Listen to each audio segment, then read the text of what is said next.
السلام علیکم ناظرین، آپ دیکھ رہے ہیں اسلامی تعلیمات۔ آج ہم جانیں گے صحیح بخاری کی ایک انتہائی اہم حدیث کے بارے میں جو صفائی اور پاکیزگی کے اصولوں سے متعلق ہے۔ صحیح بخاری حدیث نمبر 145، قضائے حاجت کے وقت قبلہ رخ ہونے یا پیٹھ کرنے کا بیان۔ یہاں آپ حضرت عبداللہ بن عمر رضی اللہ عنہ کی روایت پڑھ سکتے ہیں۔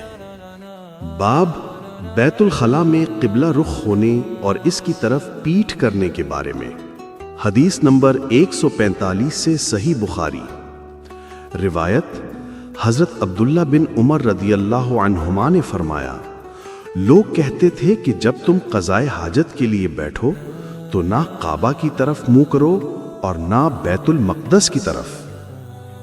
یہ سن کر میں نے یعنی عبداللہ بن عمر نے ان سے کہا کہ ایک مرتبہ میں اپنے گھر کی چھت پر چڑھا تو میں نے رسول اللہ صلی اللہ علیہ وسلم کو بیت المقدس کی طرف منہ کر کے 2 اینٹوں پر بیٹھے ہوئے قضائے حاجت کرتے دیکھا، لیکن آپ صلی اللہ علیہ وسلم کے سامنے کوئی آڑ تھی۔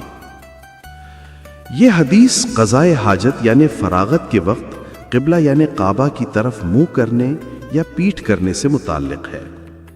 حضرت عبداللہ بن عمر رضی اللہ عنہ نے لوگوں کے عام قول کا ذکر کیا کہ بیت الخلاء میں کعبہ یا بیت المقدس کی طرف رخ کرنا یا پیٹھ کرنا منع ہے، لیکن انہوں نے خود اپنی آنکھوں دیکھی بات بیان کی کہ انہوں نے رسول اللہ صلی اللہ علیہ وسلم کو بیت المقدس کی طرف منہ کر کے قضائے حاجت کرتے ہوئے دیکھا۔